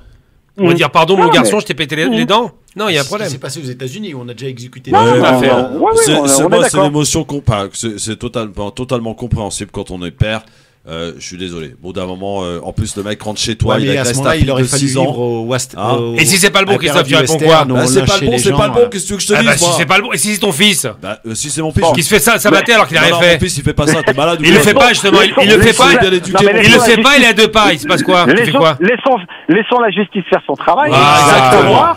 Pour savoir si c'était réellement lui ou pas. Ah, c'est dur. Pas de souci. Exactement, t'as raison, mon Nasser. Voilà, je te kiffe, mon Nasser. Quand tu veux. Allez, à bientôt, mon Nasser. Merci. À bientôt, plaisir. Merci d'avoir été franc. Merci. Merci beaucoup. 01 40 33 9000. C'est vraiment une question sociétale, les amis. C'est très important ce qu'on est en train d'évoquer. J'aimerais qu'on en parle davantage parce que d'écouter les gens, le peuple, hein. Parce que vous avez vos raisons là, soi-disant. Mais moi j'ai la réalité du terrain en tant que père. Maître Charny, normalement, devrait l'avoir aussi. Tout le monde a une famille, hein, tout le monde a une famille. Bah oui, bah voilà. Donc on se pose la même question. Quelle serait notre réaction, sincèrement? Tu sais, s'il y avait pas. Il y a une époque, il n'y avait pas de loi, d'accord, et tout le monde pouvait tuer qui il voulait quand il voulait. Mais je te parle pas de tuer, moi. Mais tout le monde pouvait massacrer quand il voulait. Moi, on m'a toujours dit qu'il pouvait pas y avoir de liberté sans loi. C'est pas possible. Tout à fait. Voilà. On peut pas surtout les hommes. Les hommes sur la testo qui leur montent à la tête. Tiens, Saïd de Metz est avec nous. Salut, mon Saïd. Farid. Salut à toute l'équipe. Bonjour. Salut. Franchement, c'est une belle équipe aujourd'hui. Franchement, ça fait plaisir de vous entendre. Je voulais vous poser une question. Moi, personnellement, concernant la vendetta de la personne là, qui s'est vengée pour sa fille. La question, c'est pourquoi, vu la lenteur des dossiers pour comparaître au tribunal, pourquoi, dans le cas de la personne là, qui s'est introduite au domicile, pourquoi on ne pourrait pas le déclarer en tant que... Pourquoi il ne pourrait pas passer en comparution immédiate pour accélérer la procédure, vu qu'elle a été reconnue, le témoin il y a eu un témoin qui est reconnu. Parce que la comparution immédiate, c'est un système qui n'est réservé que pour les majeurs. Pour les mineurs, c'est une procédure qui est différente. Donc là, le mineur en question, il a été placé en détention. Oui, mais les mineurs. La majorité judiciaire, c'est quel âge? Non, il y a la majorité judiciaire, c'est 18 ans. Ensuite, il y a en dessous de 13 ans, on est considéré comme étant irresponsable. Ah oui, ok, d'accord. Donc là, il est placé en détention, à mon avis, aussi bien pour protéger la victime que pour le protéger lui-même d'éventuels risques de représailles à nouveau. Évidemment. Et on attend que la justice se fasse. Bon, Farid, t'aurais fait quoi, sincèrement, personnellement? Farid, dis la vérité. Franchement, peut-être j'aurais fait la même. Voilà. J'aurais agi personnellement. Bon, c'est pas bien, hein. Gamal Abina, il te dit c'est pas bien, Farid. Mais je te dis que tout le monde aurait fait la même chose. Mais est-ce que c'est bien, Farid? Bon. Oui, mais quand même, là, il y a eu quand même un peu de dureté. À coup de barre de fer, à coup de câble électrique, ça reste un gosse, même s'il n'a que 16 ans. Apparemment, les gens veulent... on continue, allez. C'est pas grave. 01 40 33 9000. Venez raconter votre réalité de parents, à vous, auditeurs. Jeff, merci d'être avec nous sur France Maghreb 2 avec Gamal Abina et Maître Charny qui sont avec nous aujourd'hui. Et à vous, auditrices, auditeurs, 01 40 33 9000. On parle évidemment de cette affaire dans le fait du jour qui a pris un peu de retard, hein, pardon, mais parce que les gens souhaitent intervenir, nous donner leur avis. Et c'est bon d'entendre aussi le peuple s'exprimer sur cette histoire d'un père qui a tabassé un mineur qui se serait introduit au domicile des parents en question pour agresser sexuellement leur fille de 6 ans. D'accord, la mère est tombée face à face, nez à nez avec lui. Il s'est enfui, le père a recherché le garçon, l'aurait retrouvé, hein, voilà, et tabassé, donc à coup de poing, coup de pied, barre de fer, etc. Et on se posait la question, est-ce que en tant que père, on pourrait faire la même chose, quoi. Tiens, Chouchou, peut-être un peu de sagesse du côté des dames. Bonjour, madame. Bonjour. Alors, dites-moi. Alors, par rapport à cette histoire et à d'autres histoires, moi j'aimerais regarder derrière l'histoire. Ça va bien, impeccable. Allô? Ouais, ça va, merci Nabil, tu es en direct là. Ça va Nabil, tranquille, la baisse? Alors, vas-y, Chouchou, on t'écoute. Oui, je disais, je regarde ce qu'il y a derrière cette histoire. Et ce que j'y vois n'est pas très reluisant pour certains médias qui parlent sans cesse des histoires qui concernent des personnes étrangères et sous OQTF. Les autres affaires du même genre passent sous les radars. Et je trouve ça... Ouais, mais pardon, ça, Chouchou, c'est un peu se voiler la face quand on dit ça. Hein. Pardon, non. Très honnêtement, je vous le dis honnêtement, ça commence à suffire, moi, cette victimisation à outrance. Non, pas du tout. S'il y a des problèmes chez les OQTF, c'est qu'il y en a des problèmes, c'est qu'il y a des faits, il faut en parler. Et il faut parler de tout ce qui concerne évidemment ce genre d'affaires. Mais d'abord, quand on fait l'objet d'une OQTF, et là je parle sous le contrôle de Maître Charny, quand on a une OQTF, on n'a plus rien à faire sur le territoire français, on est d'accord? C'est incontrôlable. Non mais, oui ou non? Sur le plan du droit, on est totalement d'accord. Moi je parle du droit. Est-ce que quand on fait l'objet d'un OQTF, ou d'une OQTF, plutôt, à tel point d'ailleurs que, je ne sais pas si vous l'avez remarqué, Éric Ciotti a fait une intervention ce matin, toujours encore plus droitière que d'habitude, où il dit qu'il faut mettre en place le délit de séjour illégal. Ça veut dire que si vous avez une OQTF et que vous refusez de vous y contraindre, eh bien, vous êtes dans les liens d'un délit, et un délit qui peut vous amener soit en garde à vue, soit même éventuellement en détention. Voilà. Oui, Chouchou, pardon. J'ai pas traversé vos propos, j'espère. Si, un peu. Ah bon, d'accord, ça m'arrive. Parce que c'est absolument pas ce que je voulais dire. Oui. Il y a des problèmes avec les OQTF. Ok, il faut les régler. Oui. Il faut les régler. Exact. Il y a des problèmes avec les mineurs isolés. Oui. Il faut les régler aussi. Tout à fait. Je ne dis pas qu'il ne faut pas les régler. Mais il faut compartimenter les sujets. Ce que je veux dire, c'est que dans certains médias, ils font un blougi-boulga avec ces affaires-là. Ils font croire à l'opinion publique et ils martèlent jusqu'à bourrer le crâne et que ces crânes explosent et pour accélérer, en fait, moi c'est mon impression et je crois qu'elle est bonne, pour accélérer une guerre civile. J'ai l'impression que ces journalistes-là sont un peu comme Marat, en fait. J'ai l'impression. Oui, bah, c'est vrai qu'il y a certaines chaînes qui s'illustrent parfaitement dans ce genre d'affaires en relatant, évidemment, on va citer un groupe dirigé par Bolloré notamment. Mais pas que, mais voilà, en particulier. Mais c'est ça en fait, je ne dis pas qu'il ne faut pas régler le problème, je ne dis pas le problème c'est que nous on n'en parle pas, parce que, je vais vous dire ce qu'il y a, mais il ne parle que, il ne parle de ces problèmes. Est-ce qu'on peut parler franchement? Est-ce que si nous ne sommes pas capables ici sur France Maghreb de parler des vrais problèmes que nous avons, que nous rencontrons et qu'il y a au sein aussi de certaines personnes avec qui on partage une origine ou une religion ou quoi qu'est-ce? Si on n'est pas capable nous d'en parler, faut pas reprocher aux autres d'en parler à notre place. Il faut qu'on soit capable aussi de dire à un moment il y a des problèmes chez certaines personnes qui foutent le bordel. Il y a des problèmes avec des gens qui commettent des choses absolument atroces. Est-ce qu'on est capable de dire que oui, il y a des problèmes chez les OQTF, oui, il y a des problèmes chez les mineurs isolés? Je n'ai pas dit le contraire. Je sais bien et j'ai bien compris. Je n'ai pas dit le contraire. Ce que je dis, c'est qu'aujourd'hui, quand on a ce type de discours et qu'on commence à parler des vrais problèmes, on est taxé de quoi? D'extrême droite. Et faut arrêter. Ce chantage, il est puant et dégueulasse. Je ne suis pas là-dedans. Je dis juste, comme je vous ai dit, il faut régler ces problèmes. Mais il ne faut pas mélanger tous les problèmes et faire croire que ce sujet-là ne concerne qu'une catégorie d'individus. Mais bien entendu, mais ça, vous allez prêcher un convaincu, ma chère Chouchou. Oui, mais moi, je ne parle pas de vous. Oui, je sais bien. Je ne parle pas de vous. Voilà. Mais moi, j'allais dire un truc. Oui, dis un truc. Au QTF, je ne sais même pas pourquoi ce mot est intervenu, parce que c'est un pur hasard. Je veux dire, il y a une femme qui avait une obligation. C'est pas ce qui a conduit au meurtre, ça n'a rien à voir. Je veux dire, il y a tout un tas de tueurs en série depuis le début du siècle, on peut en parler, des affaires très très très sombres, dans lesquelles il y a eu des meurtres en série, des massacres. Bon, je vais pas parler des Guy Georges et autres. C'est pas lié à leur statut de clandestin ou de français. C'est lié. Merci de le dire. Non, c'est mais simplement par contre, lié. Je finis mon propos. C'est lié à un côté détraqué mental. Et la question qui se pose aujourd'hui, je la rejoins, notre auditrice. Effectivement, quand on va associer un crime crapuleux ou un crime de détraqué mental aux OQTF, j'ai envie de dire simplement, mais combien d'OQTF ont tué un Français depuis 50 ans? Il n'y en a jamais eu.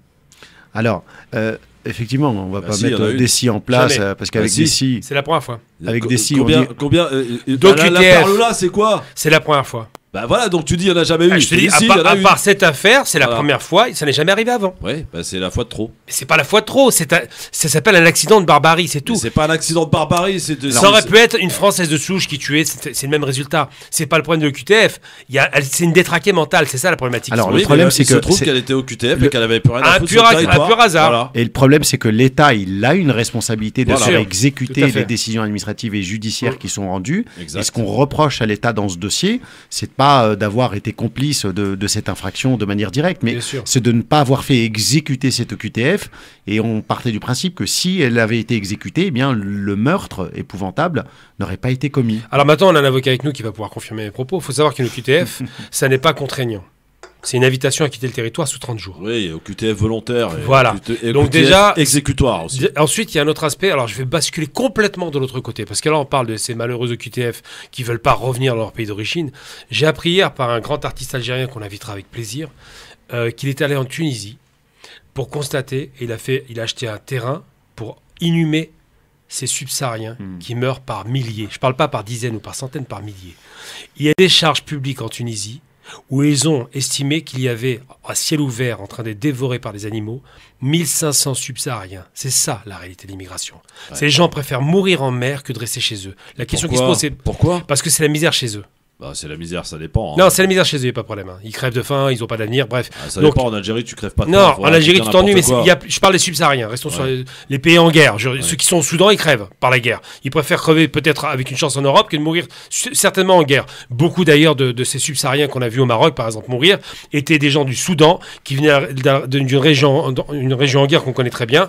Et donc aujourd'hui, il faut comprendre. La problématique, c'est pas de savoir qu'on doit chasser ces gens, c'est de savoir comment fixer les populations là-bas pour qu'elles ne reviennent plus ici.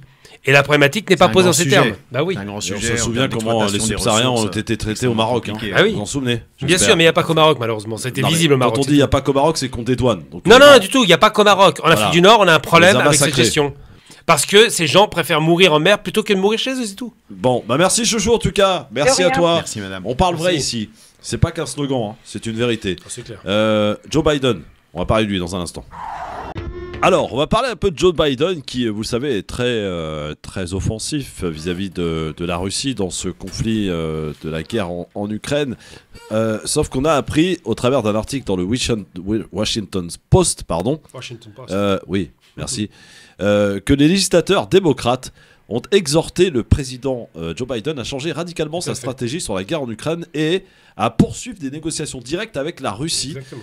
Très intéressant, on approche des élections de mi-mandat. Si les républicains reprennent le pouvoir au travers de ces élections mi-mandat, Gamal, est-ce qu'on peut peut-être assister à la fin de cette guerre? Alors, c'est une très bonne question, Christophe. Et j'ai envie de te dire simplement, merci de l'avoir posé, que effectivement la question qui se pose, c'est de savoir, mon micro, je ne sais pas s'il est top ou pas, si oui ou non cette guerre prend sa source, est alimentée par l'Amérique et les États-Unis. Bah oui. Alors, mais évidemment, il faut poser les termes du débat. Donc effectivement, les États-Unis alimentent la guerre en armes, parfois en hommes. Elle est plus front de gauche que Mélenchon. Oui, non mais non, je parle non, je parle pas de toi. Je crois, je sais pas si le micro il fonctionne. Le radicalisme dans l'affirmation. On t'entend bien. Effectivement, les États-Unis alimentent la guerre indiscutablement et la veulent cette guerre pour casser l'Allemagne parce que c'est des raisons économiques basses. Et ce qui se passe, c'est que Biden va être mis en difficulté dans ces fameuses élections de midterm. Pourquoi? Parce que précisément, il a fait un pari qui est perdant, qui est de plus en plus perdant. Et aux États-Unis, on se rend compte que ça n'a aucun intérêt pour eux en termes de budget. Donc ces fameux 30, c'est des gens de son camp, hein. Ces 30 démocrates demandent à Biden de changer sa politique, donc de pousser Zelensky à la table des négociations afin d'obtenir la fin de la guerre. Ouais. Et d'arrêter d'alimenter cette guerre parce que le budget américain ne peut pas le supporter et qu'il est en train de donner de l'argent du budget américain sans le demander au Parlement, ce qui est quand même grave. Ouais. Donc aujourd'hui, oui, si jamais... ces démocrates emportent la mise, tant mieux, ils ne sont pas nombreux, ils sont 30. Mais si par contre les républicains arrivent, il y a un risque. Pourquoi? Parce que les républicains, il y a deux courants. Il y a le courant qui est trumpiste et qui est plutôt pro-russe. et le courant anti-russe, qui est traditionnellement ce qu'on appelle les néoconservateurs. Donc ces deux courants s'opposent, et on n'est pas sûr de la politique qui risque de changer, mais elle risque de changer quoi qu'il en soit. Aujourd'hui, j'ai une pensée pour ces pauvres Ukrainiens qui meurent inutilement, parce que l'Amérique alimente une guerre inutile. Donc, concernant donc le fait qu'on exhorte le président Biden à revoir sa stratégie, à négocier avec les Russes, il n'a pas l'air disposé. Alors, vous avez vu quand même qu'il aurait déclaré qu'il était prêt pour un second mandat, mais ça va vraiment pas lui. Hein. Mais c'est un malade mental. Ça va vraiment pas pour lui. Hein. Il s'appelle pas Biden, il s'appelle Bidon. Non mais bon, je veux dire, de toute façon, on va avoir un remake si ça se profile de cette façon entre Trump et Biden. À ce moment-là, il faudra. Trump, il n'a pas fait la guerre. Hein. Il faudra à ce moment-là faire un choix, mais pour faire simple, cette intervention pour moi de ces 30 démocrates, elle intervient quasiment le même jour où on apprend que le déficit de l'Ukraine il est de 39 milliards. 39 milliards, c'est énorme. Donc effectivement, toutes les aides qui ont été données, ceux qui sont les donateurs espèrent les revoir un jour, d'une manière ou d'une autre, donc soit sous forme de remboursement, soit sous forme de travaux confiés dans le cadre des entreprises de reconstruction, etc. Il y a un chantier immense en Ukraine, bien évidemment.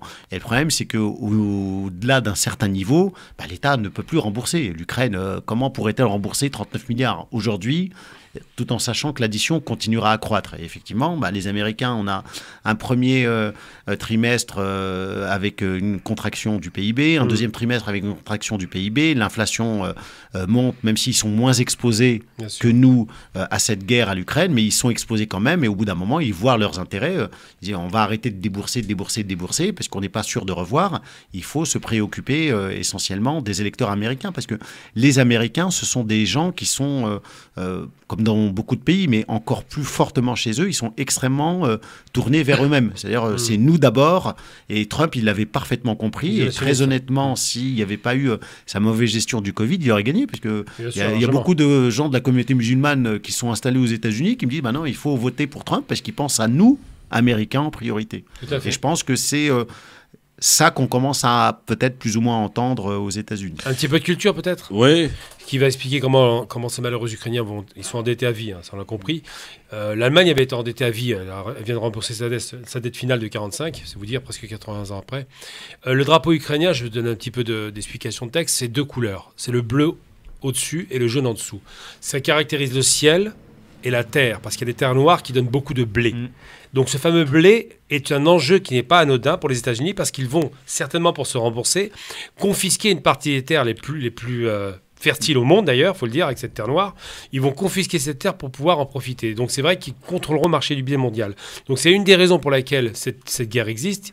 Il y a des raisons géopolitiques évidemment, mais pas seulement, il y a aussi des raisons bassement économiques. L'Ukraine est en train de se surendetter au profit des Américains qui sont en train de rafler la mise et qui n'ont jamais vendu autant d'armes depuis l'Arabie qu'aujourd'hui. Peut-être qu'il y aura effectivement un nouveau pacte de Quincy. Vous savez, le pacte de Quincy, c'est le pacte qui a été fait entre l'Arabie, les nations qui composaient l'Arabie Saoudite et les États-Unis en 1945, où d'un côté on leur dit on vous donne notre protection, on est un État nucléaire, et de l'autre côté vous nous assurez l'approvisionnement en or noir. Et je pense que ça va être peut-être la même chose avec l'Ukraine. Là, on a une dette, on a une créance immense vis-à-vis de vous. Il faut nous rembourser en nous assurant l'approvisionnement en termes de produits agricoles, très certainement. Alors, est-ce qu'on peut dire quand même que quand on écoute les médias français, on a l'impression que les Russes sont en train d'abdiquer, limite, ils sont au bout de leurs forces, sauf qu'ils opèrent de différentes manières par un étranglement des infrastructures. C'est-à-dire, Kherson, par exemple, ils ont évacué tous les habitants, les Russes, parce qu'ils ont en plus découvert une bombe sale qui aurait été détenue par l'Ukraine. Et la Russie dit quoi ? A dit on va dégager tout le monde, comme ça on ne pourra pas nous accuser d'avoir tapé, et ils vont taper dans tout ce qui est infrastructure de l'armée ukrainienne, histoire de l'anéantir complètement.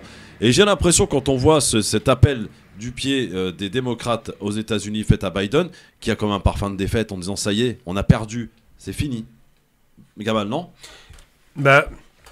D'abord, ce que nous rapportent les médias. Mais... Oui, les médias, ils rapportent ce qu'ils veulent, les médias. Les médias français. Ils sont à la solde de Zelensky, d'un clown. Non, pas Zelensky, ils sont à la solde des États-Unis. Oui, aussi. Parce que Zelensky est à la solde des États-Unis aussi. Ce qui se passe, c'est qu'aujourd'hui. Il a la solde, je ne sais même pas s'il a la solde de lui-même. Si, il est bien payé pour ça. Ah ouais. Là, il a une somme faramineuse. Bel acteur, bel acteur quand même. Très bon acteur, mauvais président. Plus sérieusement, ce qui se passe très sérieusement, c'est qu'effectivement, les médias nous font croire que les Russes perdraient la guerre, ce qui est complètement débile. Dès le premier jour, les Russes ont plié la bataille puisqu'ils ont détruit l'aviation ukrainienne. Le ciel appartient aux Russes. Les Ukrainiens ont eu quelques Baytar qui viennent des Turcs et qui ont fait des dégâts, c'est vrai. Il y a eu cette contre-offensive qui a quand même coûté la vie à 10 000 Ukrainiens, et très peu de Russes sont morts dans cette contre-offensive, qui ont fait reculer les Russes sur les positions qu'ils voulaient défendre, à savoir toute la région est de l'Ukraine.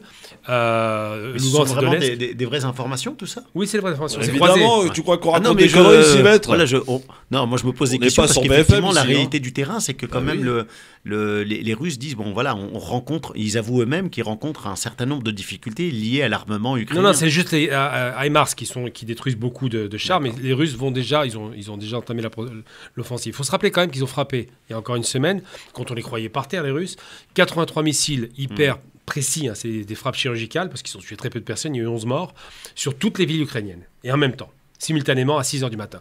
Donc quand on a une capacité aussi puissante... Ils sont plongés dans le noir, hein. Beaucoup de villes sont plongées dans le noir. Il y a 20% d'Ukrainiens qui n'ont plus accès à l'électricité.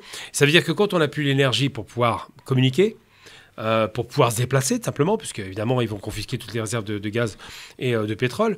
Ce qui se passe aujourd'hui, c'est que la Russie est en train d'étouffer l'Ukraine, lentement mais sûrement.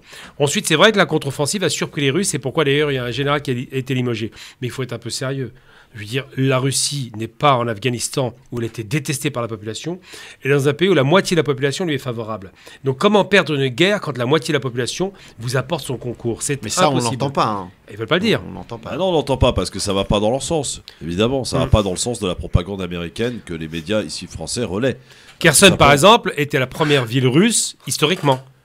Il faut savoir que Kherson, quand il y a... On aurait dû s'installer à Moscou aujourd'hui. Bah voilà, c'est un truc tout bête. Ils sont tellement en train de souffrir les Russes que cet hiver, ils vont avoir du gaz. Ils vont être au chaud. Ouais. Quand nous, on va descendre à 12 degrés. Ça donne une petite idée de qui gagne. Hein. Ouais. Alors, puisqu'on parle de la Russie, nouvelle illustration des relations privilégiées qu'entretiennent l'Algérie et la Russie. Ouais. Des manœuvres militaires maritimes conjointes vont être lancées en Méditerranée. Ce, pour 4 jours. Dans un communiqué, le ministère de la Défense algérien affirme que des navires militaires russes sont amarrés en Algérie, sans préciser le lieu. Ces exercices, ils ont lieu dans le cadre de la coopération militaire entre les forces des deux pays qui entretiennent des relations privilégiées et fortes, des relations qui s'intensifient encore alors que la guerre en Ukraine bat son plein. Et les exercices qui ont lieu actuellement en Méditerranée ne sont qu'une étape d'une longue série de manœuvres militaires communes inaugurées en 2017 quand même entre Alger et Moscou. Depuis, les fortes convergences entre les armées algériennes et russes ne cessent de progresser, surtout en matière d'interopérabilité. D'autres exercices militaires auront lieu en novembre prochain sur le territoire algérien, à Béchar précisément, région désertique située non loin de la frontière marocaine. N'y voyez évidemment aucun lien. Voilà, alors sur ces relations privilégiées entre la Russie et l'Algérie, on sait d'ailleurs qu'il y a eu des sénateurs américains, si je ne dis pas de bêtises, Gamal, qui ont demandé à ce qu'on boycotte l'Algérie parce qu'ils entretenaient des relations. Et je crois que d'ailleurs l'Algérie, le premier acheteur militaire russe, si je dis pas de bêtises. Tout à fait. Voilà. Et ça pose des problèmes effectivement parce que les Américains voudraient qu'on n'achète plus rien aux Russes, qu'on commerce plus du tout avec eux. Sauf que l'Algérie a décidé autrement. Il reste neutre dans cette affaire et dans cette histoire. Juste une petite précision, le président Tebboune qui devait se rendre à Moscou, le déplacement a été reporté à une date ultérieure. Bon, je ne sais pas quel signe il faut y voir. Sur la relation privilégiée entre l'Algérie et la Russie, Gamal. Déjà, il faut préciser que c'est la première fois qu'une force étrangère depuis l'indépendance fera des manœuvres militaires avec les Algériens. Jamais c'est arrivé, c'est une première à Béchar. Ensuite, deuxième chose, effectivement, cette relation est très forte, mais elle est forte depuis la Révolution, c'est pas d'hier. Ils n'ont jamais baissé l'intensité, à telle enseigne que le premier fournisseur d'armement algérien, c'est 90% des armements algériens, c'est entre 8 et 12 milliards par an, c'est les Russes. Surtout, l'Algérie a toujours dit qu'elle se positionnait dans une position de neutralité, mais elle n'est pas neutre. C'est faux. L'Algérie est réellement dans une posture plutôt favorable à la Russie parce qu'elle sent le vent tourner. Et elle était déjà favorable depuis très longtemps aux Russes, depuis que les Russes ont effacé une dette de 5 milliards de dollars d'achat d'armement dans les années 90. C'est vous dire à quel point le rapprochement entre l'Algérie et la Russie est fort. Et puis surtout, l'Algérie se positionne comme un pays qui dit quand on est agressé chez soi et considère que les Russes sont agressés à leurs frontières, eh bien on a raison de se défendre. Donc les Algériens ont tout intérêt à être en bon terme avec les Russes, sachant qu'ils ne sont pas en mauvais termes. Tu viens de faire référence à ces parlementaires qui ont été emmenés par un descendant de Cubains, donc quelqu'un qui déteste les Algériens pour des raisons historiques. Castro, l'Algérie, c'est la même histoire. Et qui ont essayé de tenter une manœuvre assez ridicule en voulant boycotter, du moins faire des sanctions à l'Algérie par rapport au fait qu'elle achète des armes aux Russes. Eh bien, la réponse des autorités américaines, qui ne s'y est pas trompée, c'est de dire notre relation avec l'Algérie est très bonne et cordiale, et elle se maintiendra telle qu'elle. Les Américains ne font rien contre les Algériens, car rappelons-le tout de même, la diplomatie algérienne qui brille depuis l'indépendance a bénéficié en 1957 du soutien de Kennedy pour l'indépendance. Cette histoire est très longue, puisque l'Algérie est le premier État à avoir reconnu la révolution américaine, à l'époque où c'était pas encore l'Algérie, c'était encore sous le califat. Ils ont reconnu l'indépendance des États-Unis. Il y a un vrai rapport comme ça où ils se répondent. Donc la relation avec l'Algérie et les États-Unis est bonne. À telle enseigne aussi que les Algériens ont fait la manœuvre militaire avec les Américains il y a encore 2 ans. Des manœuvres navales. Ouais. Donc ce n'est pas un hasard. Aujourd'hui, l'Algérie n'est pas isolée, bien au contraire, mais c'est vrai qu'elle est très proche des Russes. Alors, très proche des Russes, est-ce que ça peut poser problème, Maître Charny, pour l'Algérie, ça, aujourd'hui, dans le contexte actuel? Non, je pense pas. On a vu le président Macron et son Premier ministre descendre en Algérie pour mettre en place un certain nombre de contrats. Pour aller pécho du gaz. Oui. Pour tenter de pécho du gaz. Oui, forcément. On est plus intéressant quand on a des attraits économiques. Ça, tout le monde le sait bien. On ne va pas au Zimbabwe dans les mêmes conditions et au même moment et avec les mêmes circonstances. Je pense qu'il n'y a pas de grosses difficultés. Effectivement, l'Algérie, au corps des votes à l'Assemblée générale des Nations Unies, comme elle n'a pas de besoin pressant, elle peut effectivement rester dans sa position de neutralité. Position de neutralité, attention, vous savez, le président Macron en France, alors il y a une partie de ses collègues européens qui le poussent en disant mais non, t'es trop conciliant avec Poutine, mais moi je pense qu'il a parfaitement raison de dire il faut laisser les canaux ouverts, et je trouve très honnêtement de manière j'allais dire très conciliante, mais il faut le dire quand même, que l'attitude du président ukrainien parfois elle est assez révulsante, puisqu'il il vous dit non, aidez-moi, donnez-moi, envoyez-moi des avions, etc., au risque de nous présenter comme des co-belligérants et d'entraîner une guerre dont on ne connaît absolument pas les conséquences dramatiques qui pourraient survenir. Donc il a raison de mettre un peu les holà, et il faut aussi peut-être qu'à un moment le président ukrainien il puisse dire c'est pas venez tous faire la guerre avec moi, il faut écraser le régime russe. C'est pas possible, c'est pas un discours qui peut être entendu. Je veux vous dire, j'ai une certaine crainte, cher Gamal, qui s'avère malheureusement de plus en plus vraie. C'est que les forces françaises qui ont été basées en Europe de l'Est, qu'on a placées là, qu'Emmanuel Macron a annoncé il n'y a pas longtemps, ça sent une intervention imminente. Il n'y a aucune chance. Je vais te dire pourquoi. Parce que l'armée ukrainienne va être à bout de souffle, va être complètement écrasée. C'est impossible. Et il n'y a aucune chance. France, je vous dis de sources sûres qu'il y a des gens dans la marine française qui vont partir en Ukraine dans les quelques jours à venir. Tout seul, pas tout seul. Il y a des gens pas qui au nom d'État français, en tant que formateur, pas au nom d'État, en tant que coopérant. Quand ils vont s'apercevoir que l'Ukraine n'a plus rien dans les dents, impossible. Ils vont devoir intervenir. Ils n'auront pas de mandat. Je veux bien, je veux bien entendre toutes sortes de stupidités, parce qu'on entend beaucoup de stupidités dans les médias, c'est vrai. Quel intérêt aurait la France à faire ça? Mais non, le monde. Les États-Unis, Biden n'arrête pas de dire si on touche à un pays de l'OTAN, j'interviens. Les Russes disent on ne touchera jamais à un pays de l'OTAN. Réglé. Les Français disent il faut tout faire pour aider l'Ukraine. Mais on n'envoie pas de soldats, c'est normal. La co-belligérance, c'est une déclaration de guerre. Je rappelle tout de même que les Russes ont été, du temps de l'Union soviétique, donc c'était pas la Russie cool, ont été en guerre pendant 10 ans contre l'Afghanistan. 10 ans où l'Afghanistan était alimenté en permanence des missiles Stinger américains, d'avions, d'armements de coopérants. Pendant 10 ans, ça n'a jamais fait tache d'huile. Lorsqu'il y a une guerre, comme on dit, par proxy, quand il y a une guerre par destination, eh bien, les belligérants prennent bien soin de laisser les gens crever dans le pays. Alors qu'est-ce que vont foutre les mecs là-bas en Ukraine? Ils font c'est des coopérants militaires. Ils sont là pour former des gens qui vont mourir inutilement. Je répète que l'Ukraine est le grand perdant et qu'elle sera totalement détruite et réduite en partitions, et qu'à la fin, l'Est de l'Ukraine et la Crimée sera russe et ce sera réglé. Il n'y aura pas, à part le business, ils vendent beaucoup d'armes, c'est vrai, mais il n'y aura absolument pas l'intervention de l'OTAN. J'espère que tu auras raison. C'est une certitude.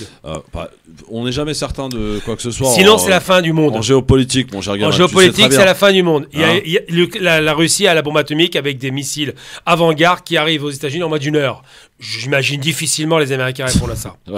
Bon, quoique Biden, il est un peu âgé, un peu sénile parfois. Oui, mais il n'a pas le bouton nucléaire, je te rassure. Heureusement. Ah bon, c'est qui l'a?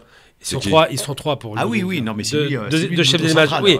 Non, lui, il peut appuyer, ça marche pas. Il peut appuyer, lui. Mais il faut deux chefs d'état-major. On disait, moi j'avais lu un ouvrage sur Donald Trump où il disait, voilà, quand on l'interrogeait le matin sur les problèmes super importants économiques, tout ça, il disait, bon, moi ça m'intéresse pas. Et par contre, tous ses collaborateurs étaient en sueur dès qu'ils s'approchaient de la salle de commandement où il y avait effectivement le bouton nucléaire. Il n'arrêtait pas de poser de questions dessus et donc voilà, ils étaient super inquiets parce qu'il disait, voilà, comme il est assez impulsif, on ne sait jamais, il pourrait appuyer sur le bouton. Donc le président, il reste quand même détenteur. Non, il appuie sur un bouton, il faut qu'il y ait deux chefs d'état-major avec lui. Qui valide. Non, qui appuie en même temps, c'est beaucoup plus compliqué.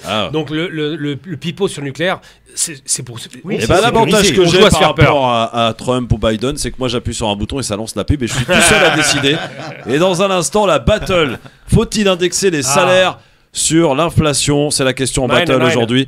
Gamal Abina face à Charny dans un instant. Le LGF, merci d'être avec nous avec Maître Charny, avocat au barreau de Bobigny, maire adjoint de la ville de Rincy, et Gamal Abina qui est fondateur du MDC. C'est parti pour la battle. Vous n'avez pas, monsieur Mitterrand, le monopole du cœur. Vous ne l'avez pas. Je suis contre la peine de mort. Oui, il y a une fracture sociale forte.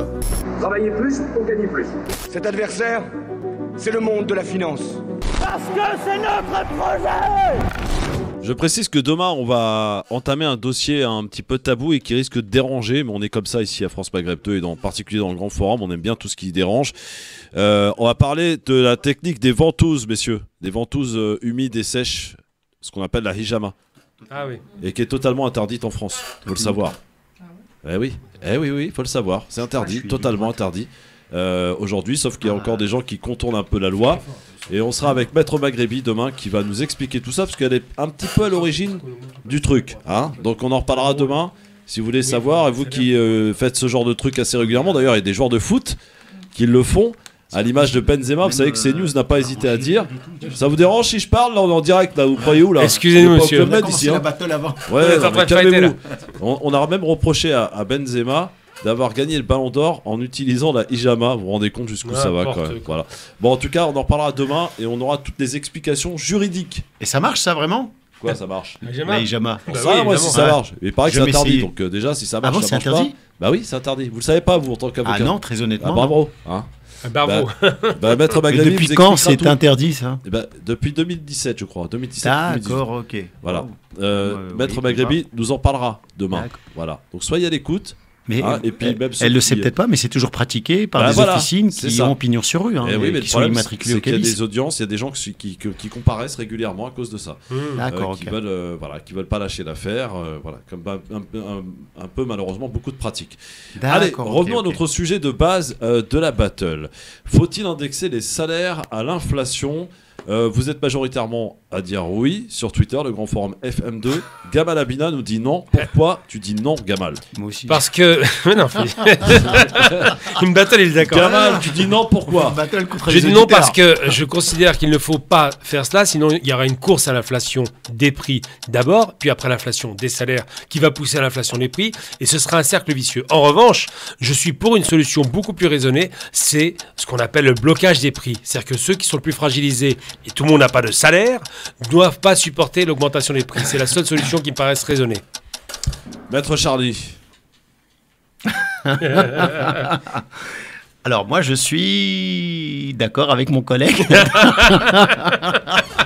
Donc ce ne sera pas une vraie battle, en tout cas pas contre lui, effectivement. Alors moi je comprends les demandes. Le SMIC il est déjà indexé par rapport à l'inflation, indexé de manière partielle. Maintenant, ce qui se passe, c'est que, vous le savez, ça peut aussi être un peu le serpent qui se mord la queue. C'est-à-dire que les prix augmentent, comment est-ce qu'on fait pour pouvoir suivre? De manière légitime, il faudrait augmenter les salaires. Ça, c'est totalement légitime comme demande. La difficulté, c'est que si on indexe les salaires proportionnellement sur la montée de l'inflation, on va se retrouver à augmenter les coûts de production, puisque le salaire fait partie d'un coût de production, et en augmentant les coûts de production, forcément, les prix vont encore à nouveau augmenter, et donc ce sera un cheminement sans fin. C'est la raison d'ailleurs pour laquelle... Est indexé, pourquoi on ne pourrait pas indexer les salaires? Il est partiellement indexé, il n'est pas 10%. Alors, il est partiellement indexé. Et la difficulté, c'est qu'on va se retrouver dans le même cheminement qui a suivi le choc pétrolier de 1973, jusqu'à ce que la politique d'austérité menée d'ailleurs par un gouvernement de gauche en 1981... Non, 83.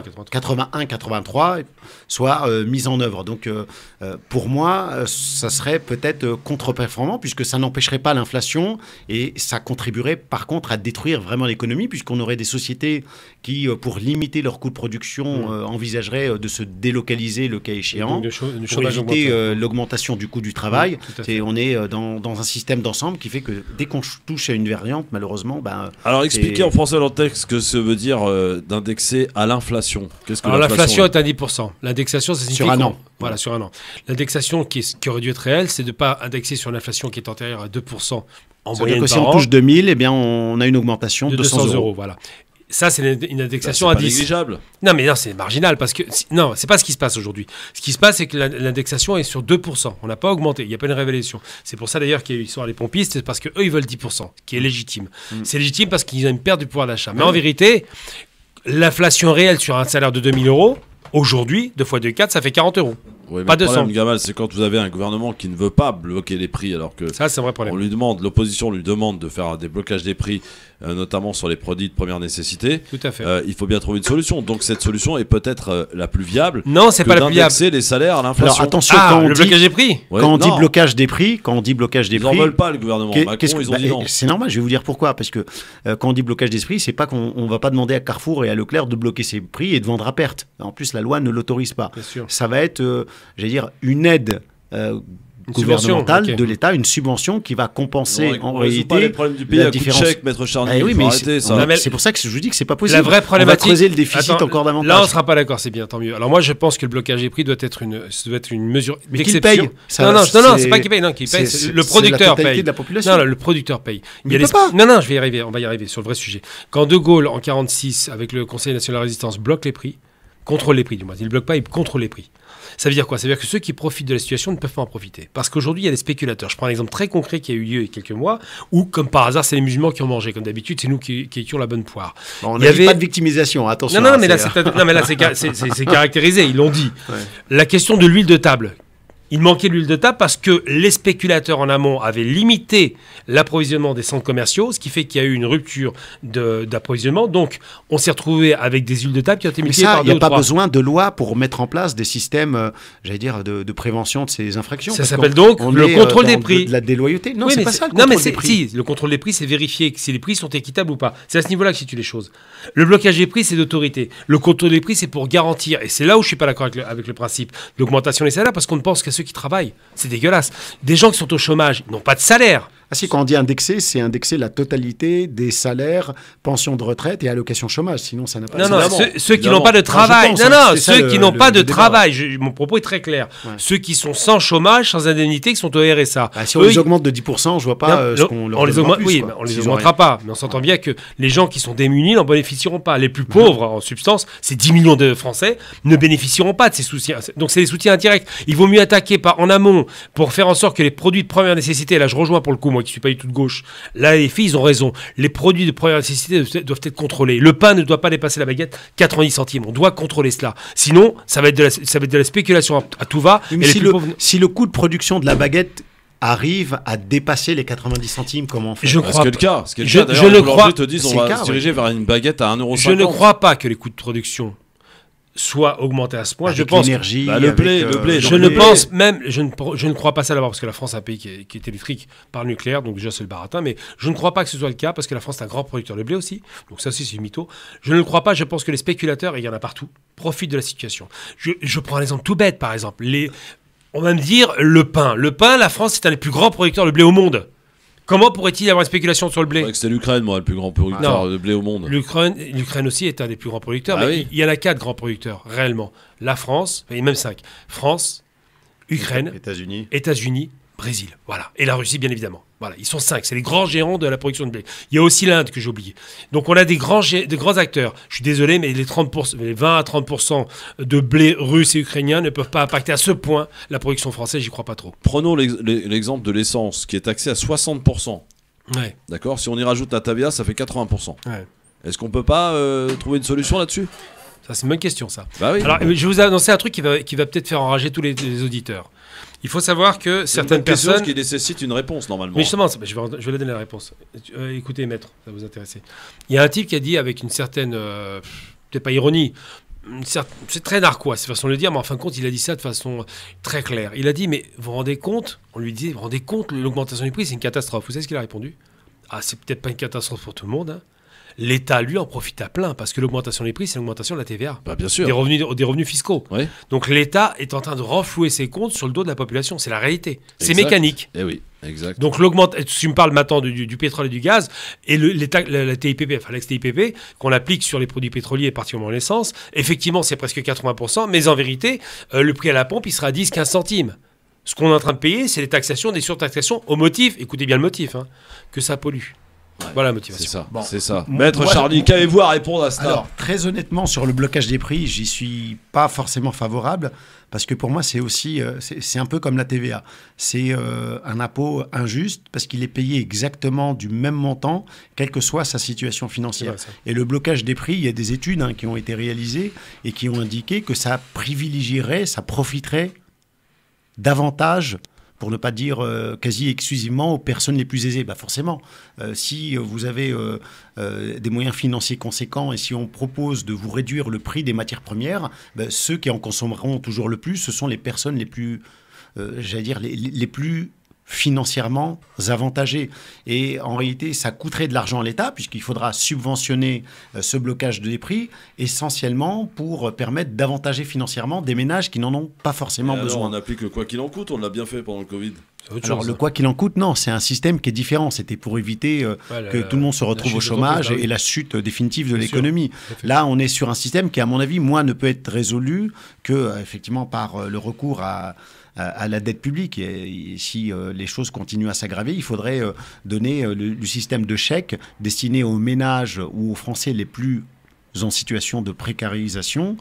Ça me paraît être la meilleure solution, parce que là, au moins, on cible les personnes qui en ont besoin et on ne donne pas une aide généralisée à la totalité de la population, qui comprend des ménages qui n'en ont pas forcément besoin. Sinon, j'ai notre moyen pour libérer du pouvoir d'achat, et ça, c'est un moyen qui touche tout le monde a un logement, où tout le monde se loge, c'est obligatoire, évidemment.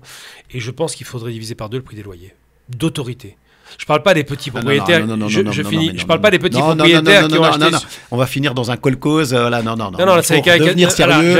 On est dans un régime capitaliste. Justement, ça, c'est contestable. Il n'y a pas de régime communiste. Je pense que les grands propriétaires. Déjà que les loyers sont suffisamment plafonnés. Non, ils sont pas plafonnés du tout. Pas du tout.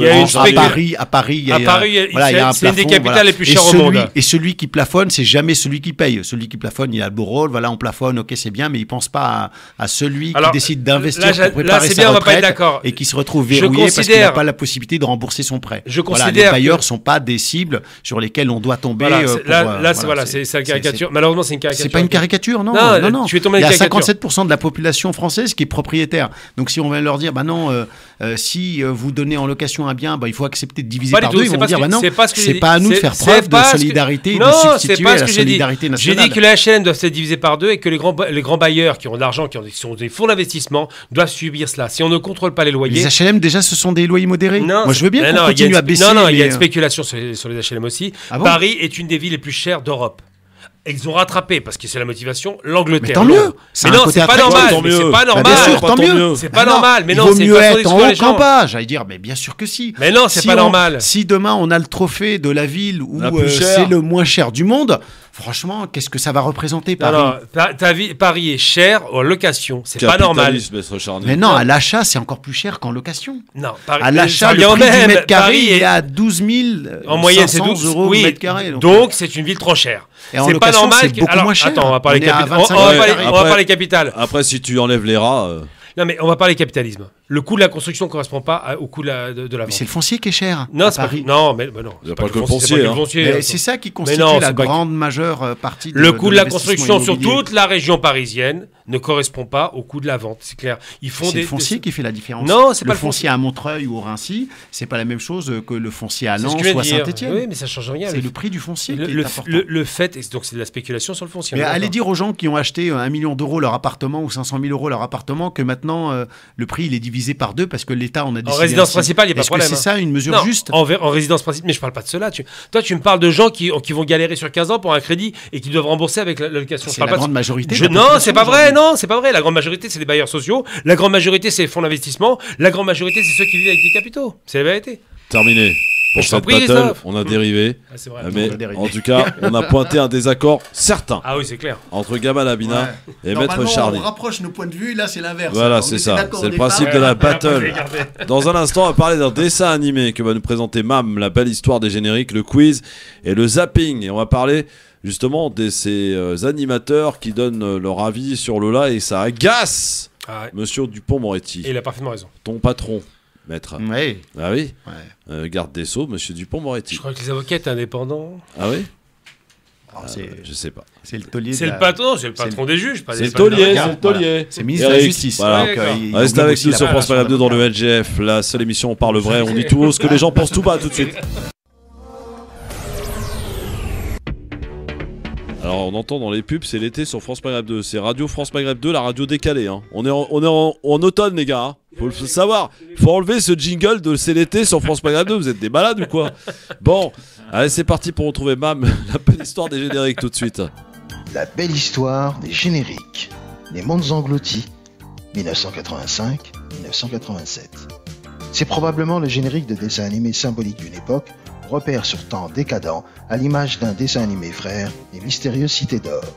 Preuve s'il en est du savoir-faire français dans le domaine de l'animation, Nina Walmart crée une série qui fera date et dont elle écrira la plupart des scénarios et dialogues. L'accompagnent dans cette aventure Patrick Claes, qui créera les personnages et les dessins, Christian Grenier, Joël Vintrebert et Michel Joly ont également participé à l'écriture des scénarios. Le pitch, le Shagma, soleil artificiel indispensable à la vie des gens du dessous de la cité d'Arcadia, tombe malade. Guidés par Shag, vaisseau antique conscient et doté de pouvoirs magiques, les enfants d'Arcadia entrent alors dans le musée interdit et lisent les archives secrètes. Ils apprennent alors que le peuple vivait au-dessus jusqu'au grand cataclysme qui a précipité leur île sous la surface de la Terre. Ils créent Arcana, une créature ressemblant à une humaine, et l'envoient avec Shag vers la surface pour chercher de l'aide. Elle est accompagnée par Hit et Bac, deux pangolins, créatures étranges et bienveillantes, aussi anciennes que Shag. D'autres personnages comme Bob et sa petite sœur Rebecca, Spartacus accompagnent Shag dans ses nombreuses aventures. Les Mondes Engloutis comptera 52 épisodes de 26 minutes sur 2 saisons et sera diffusé pour la première fois le 24 septembre 1985 sur Antenne 2 dans le cadre de l'émission Récréa 2 jusqu'au 26 mars 1987. Rediffusion dans l'été des baskets à partir du 16 juillet 1988, puis dans le Club Dorothée sur TF1 à partir du 6 janvier 1990. La série a été diffusée au Québec et aussi au Maroc sur le réseau de la RTM. Tous les épisodes ont été réalisés par Michel Gauthier. La musique du générique a été composée par Vladimir Cosma sur les textes de Roger Dumas et de Nina Walmart et interprétée par le groupe Les Ministars. Voici le générique des mondes engloutis jusqu'au creux de la terre. Les mondes engloutis, 1985-1987, Antenne 2. Enfant de la terre, écoute-moi. Toi qui as le secret du Shagma. Dans toutes les strates et les mondes engloutis. Suis Spartacus, Bob, Rebecca. Au bout, enfant de lumière, suivez-moi. Vous qui connaissez notre passé. Arcadia vers les mondes engloutis pour nous sauver la vie. Suis les mondes engloutis jusqu'au creux de la terre. Hey, qui a regardé? Moi, juste le générique, après ça m'intéressait pas du tout. Ah ouais? Ouais. Maître Charny? Ouais, moi aussi je regardais, mais c'était pas mon dessin animé préféré, la vérité. Ah bon? Ouais, non. Bon, allez, le quiz. Le quiz. Et la musique était super. Ouais, pas de musique. Ouais. Le quiz. Mes petites questions, attention. Medjahed? Soussem. Oh là, mais Medjahed, il se croit, je sais pas où il se croit lui. Hein, il se croit à la radio. C'est un truc de ouf quand même. Dans cette radio, c'est n'importe quoi. Ouais, c'est clair. La première mosquée du Royaume-Uni, à quel âge, selon vous? Elle va fêter son anniversaire dans pas longtemps. 60 ans. Non, beaucoup plus. 150 ans. 133 ans. Pas mal. Ouais, pas mal, hein. Ouais. Blanchiment de fraude fiscale. Quelle banque suisse va payer 238 millions d'euros pour éviter des poursuites pénales en France? UBS. Le Crédit Suisse est une bonne réponse, qui est la deuxième banque suisse qui va devoir payer cette somme donc pour éviter les poursuites. Quel urgentiste a déclaré... Quoi? Pelou, je dis n'importe quoi, j'en connais qu'un. Sur les hôpitaux, qu'on arrête de dire qu'on va vers le mur, oui, on y lui. est. Oui, c'est Pelou. C'est Pelou, bonne réponse.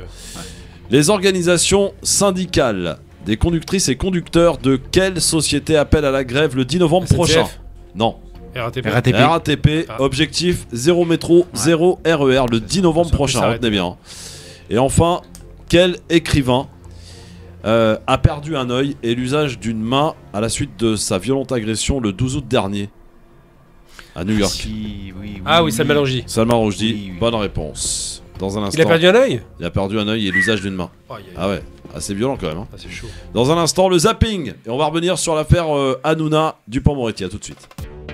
Merci d'être avec nous avec Gamal Abina, avec Maître Charny. Gamal, un mot rapide sur l'Angleterre. On a appris donc, un nouveau Premier ministre a été nommé aujourd'hui. Tout à fait. Le plus jeune d'ailleurs Premier ministre de l'histoire de l'Angleterre, 42 ans. Absolument. D'origine indienne. Voilà, pas seulement. C'est que l'Angleterre, dont le modèle multiculturalisme dégoûte la droite ou l'extrême droite française. Je parle d'une certaine droite, évidemment. Même la gauche d'ailleurs. Non, mais la gauche, oui, bien sûr, les deux. Ouais. Je parle d'une certaine droite. Toute la droite n'est pas comme ça, il faut le reconnaître aussi. Une chose est certaine, c'est qu'aujourd'hui l'Angleterre donne une leçon au monde. C'est un Premier ministre d'origine étrangère, deuxième génération, d'origine indienne, du Pendjab, dont le maire de la principale ville au monde financière, Londres, est aussi détenu. Le poste est détenu par qui? Par un Pakistanais. Donc c'est vous dire à quel point les anciennes colonies anglaises ont apporté au Commonwealth, donc à l'Angleterre maison mère, et surtout que les Anglais sont capables de nommer ou de voter, parce que là c'est une nomination, mais ça peut être aussi un vote, des gens d'origine étrangère. La France, je pense, aurait peut-être 2-3 leçons à prendre de l'Angleterre. Bon, allez, place au zapping, c'est parti. Vous avez certaines choses à me dire. Vous alliez le faire gagner parce que c'est notre projet. Et c'est insupportable, enfin, votre attitude. Mais enfin, ça va pas. Il faut que la police tire à balles réelles dans ces cas-là. Ne pas s'asseoir sur une chaise rouge parce que le rouge serait la couleur du diable. J'ai grandi et baigné dans l'islam. Oui. El Hamdou, je le connais par cœur. D'accord. Ça va. C'est insupportable votre attitude sur les plateaux de télévision. Je vous demande de vous arrêter. Je vous demande de vous arrêter. Vous croyez qu'ils oseraient venir ici? Comment ça ose tout? C'est pas ça qu'on les reconnaît. Alors, aujourd'hui, il y a une affaire qui a pris un peu d'ampleur sur les réseaux sociaux. C'est ces journalistes, et en l'occurrence pas journalistes, non, animateurs, Cyril Hanouna, qui s'est exprimé sur l'affaire Lola et qui a demandé, se faisant, dit-il, comment dirais-je, le porte-parole de tous les Français, oui, tout seul, nombriliste le mec, en disant il faut perpétuité et un procès extrêmement rapide, très rapide pour cette suspecte concernant l'affaire Lola. Alors, Dupond-Moretti, le ministre de la Justice, était invité sur France 5. Voici ce qu'a déclaré le ministre de la Justice vendredi dernier. On a entendu dans le débat médiatique des voix demandant un procès expéditif pour la suspecte présumée de ce meurtre sans avocat. Procès qui la condamnerait directement à la perpétuité. Attends. C'est remettre en cause tous les fondements de la justice française?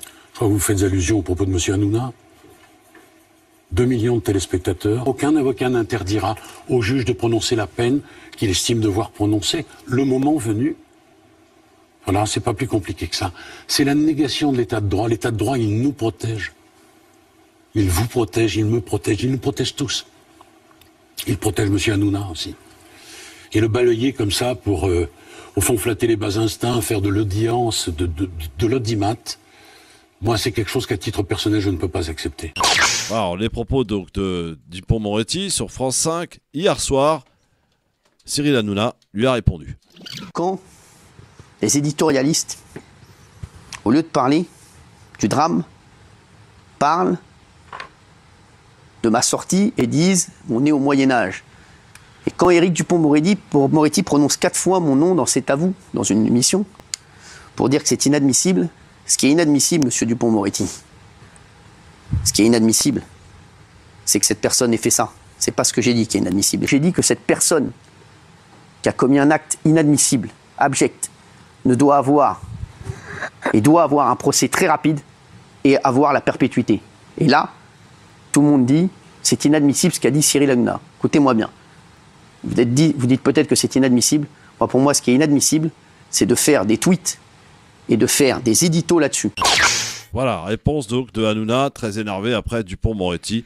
Maître Charny, sur cette affaire.